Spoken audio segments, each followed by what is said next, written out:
ვაგრძელებთ ვიდეო ლექციას მეორე ბლოკში ჩვენ ვაგრძელებთ ესე იგი მიმეზისის გაგებას არისტოტელესთან ანუ როგორც თქვით პირველ ბლოკში არისტოტელესთან შემოქმედების სახეები მიბაძვები არიან ანუ ესენი არიან სახეები რომლებიც სამყაროს მიბაძვით არსებობენ სამყაროს მიბაძვით ქმნიან საკუთარ ქმნილებას და ეს შემოქმედების სახეები არისტოტელესთან განსხვავდებიან სამი ნიშნით. პირველი ნიშანი არის ის, რომ ისინი სხვადასხვა საშუალებით ბაძავენ ამ სინამდვილეს, მეორე ნიშანი არის ის, რომ სხვადასხვა საგანს ბაძავენ ამ სინამდვილეში და მესამე ნიშანი გახლავთ ის, რომ სხვადასხვანაირად ბაძავენ, ანუ სხვადასხვა გვარად ბაძავენ. რაც შეეხება მესამე მომენტს, სხვადასხვანაირად ბაძავენ, სხვადასხვა გვარად ბაძავენ. ამ შემთხვევაში იგულისხმება გარკვეული ოსტატობა, გარკვეული ჩვევა, გარკვეული ნიჭი, რომელიც მიბაძვის საშუალებით მიესადაგება სინამდვილის რომელიმე ობიექტს ან სინამდვილეში არსებულ რომელიმე მოვლენას. რაც შეეხება საშუალებებს, საშუალებები გახლავთ რიტმი, რიტმა, სიტყვა, ჰარმონია, ანუ ესენი არიან საშუალებები, რომლითაც ხდება მიბაძვის პროცესი ადამიანის ხელოვანის მხრიდან. ამრიგად არისტოტელეს მიხედვით პოეტური ქმნილებები ძალიან მრავალფეროვანი არის, ესე იგი ძალზედ ესე იგი ერთმანეთისგან განსხვავებული შეიძლება იყოს, გამომდინარე იქიდან, რომ შეიძლება ერთი და იგივე საგანს ხელოვანმა სხვადასხვა ხერხით მიბაძოს. შეიძლება რომ ერთი და იგივე ხერხით სხვადასხვა საგნები გამოხატოს, ამიტომ ეს გვაძლევს, ანუ ეს სამი განმასხვავებელი ნიშანი, რომლის საშუალებითაც იქნება პოეტური ქმნილება, გვაძლევს იმის თქმის საშუალებას, რომ ხელოვნების ქმნილებები შეიძლება უსაზღვროდ მრავალფეროვნად იყოს წარმოდგენილი.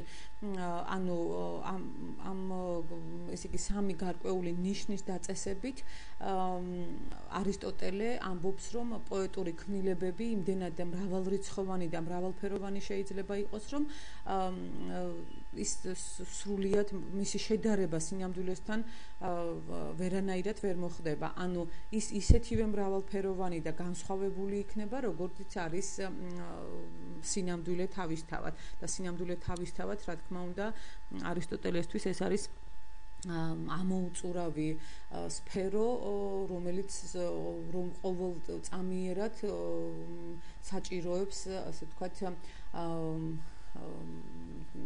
გამოცდილებით დამოკიდებულებას, რომელიც ყოველთვის საჭიროებს ადამიანის შემეცნებას.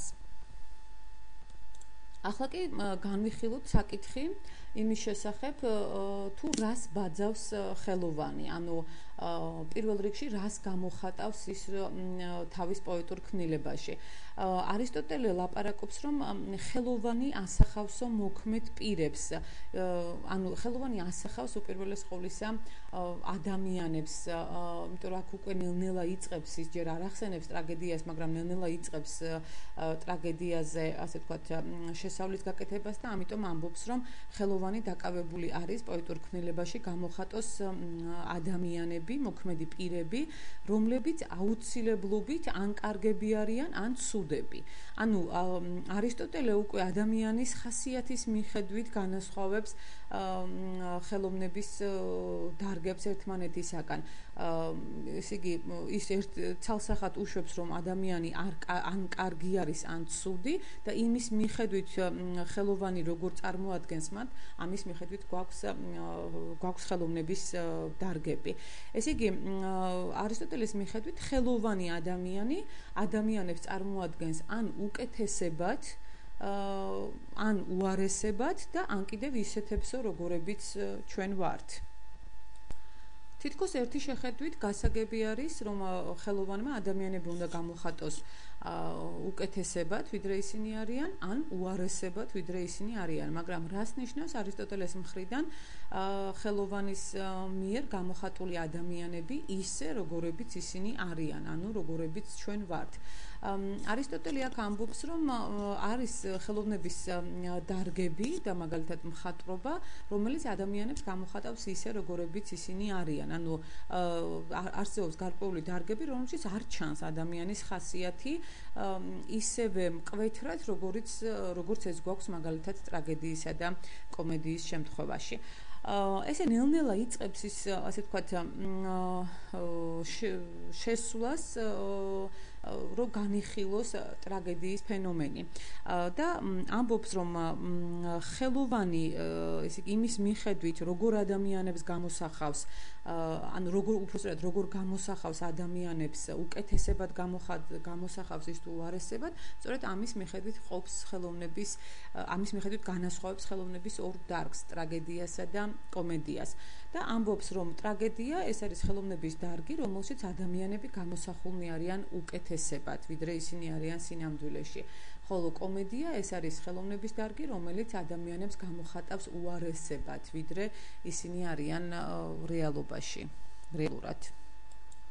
შესაბამისად, ხელოვანი ადამიანებიც არისტოტელესათვის იყოფიან ტრაგიკოსებად ან კომიკოსებად. თუმცა ის ამბობს, რომ ჰომეროსი ისევე დიდი კომიკოსი იყო, როგორც იყო ის ტრაგიკოსი. იმიტომ რომ მან ესე იგი წარმოადგინა მოქმედებაში არა სამარცხვინო, არამედ სასაცილო საქმეებიო.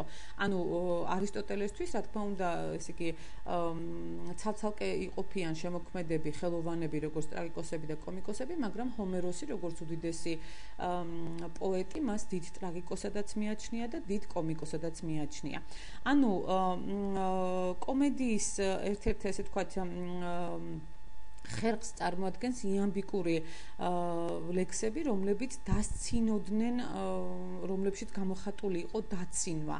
ამიტომ თავიდან კომედიაზე ის საკმაოდ ესე ნაკლებად ლაპარაკობს პოეტიკაში, მაგრამ შეგვიძლია ვთქვათ, რომ კომედიაში უმნიშვნელოვანესი იყო სასაცილო საქმეების გამოხატვა და არა სამარცხვინოსი.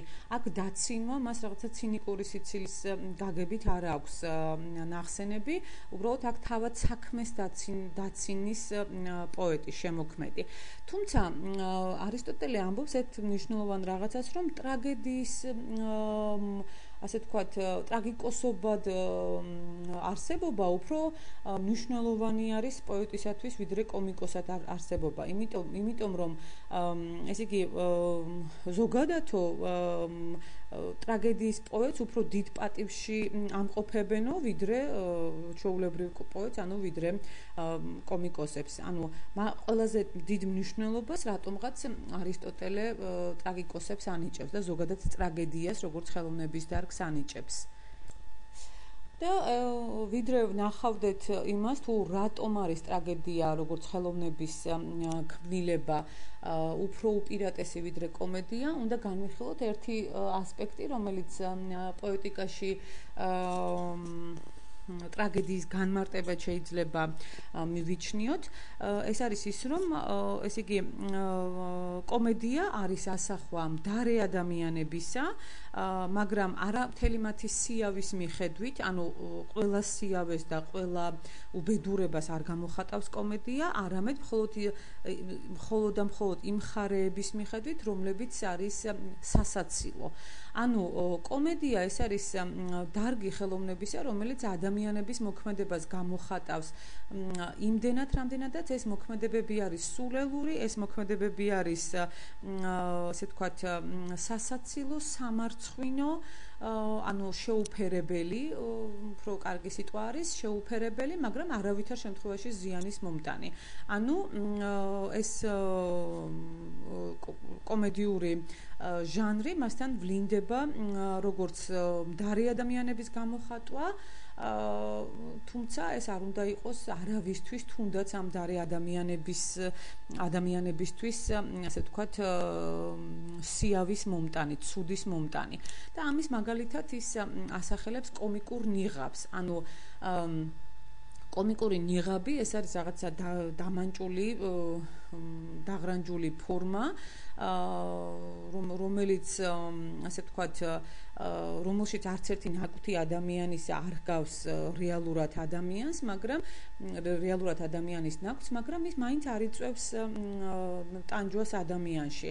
ანუ ის არავითარ შემთხვევაში არ არის ზიანის მომტანი ადამიანისათვის. პირიქით ის შეიძლება რაღაც გარკვეული აზრით სასაცილოდაც იყოს, იმიტომ რომ ის გამოხატავს მაგალითად ცხვირს ისე, როგორიც შეიძლება ის შეიძლებოდა რომ ყოფილიყო.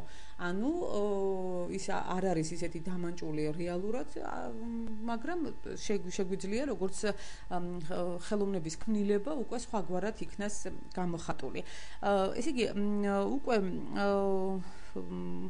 გამომდინარე იქიდან რომ არისტოტელე კომედიასა და ტრაგედიას ერთმანეთისაგან ანსხვავებს და ძალიან ისეთი სპეციფიკური ნიშნით, გამომდინარე იქიდან რომ ამ ხელოვნების ორ დარგს ერთმანეთს უპირისპირებს, უკვე შეგვიძლია ვთქვათ, რომ ტრაგედია მასთან სწორედ იმით არის უპირატესი, რომ ის კომედიისაგან განსხვავებით მდარე ხალხის მოქმედებას კი არ გადმოსცემს, არამედ გმირების მოქმედებას გადმოსცემს. ანუ ესე იგი თვალსაჩინო სახელგანთქმული ადამიანების ცხოვრებას და მოქმედებას გადმოსცემს. უკვე ამ ნიშნით შეიმჩნევა, რომ ტრაგედია ამ ნიშნის საფუძველზე შეგვიძლია ვთქვათ, რომ ტრაგედია უფრო უპირატესი არის, უფრო მნიშვნელოვანი არის, ვიდრე კომედია. თუმცა ასპექტით, რომელსაც ჩვენ მესამე ბლოკში შევეხებით, კონკრეტულად კი კათარზისის ასპექტით ტრაგედია უფრო და უფრო მეტ მნიშვნელობას და უფრო და უფრო მეტ მოწონებას იმსახურებს, რადგან ის წარმოადგენს ადამიანის სულის განწმენდას მდარე და ცუდი გრძნობებისაგან, ასე ვთქვათ, ცუდი გრძნობებისაგან.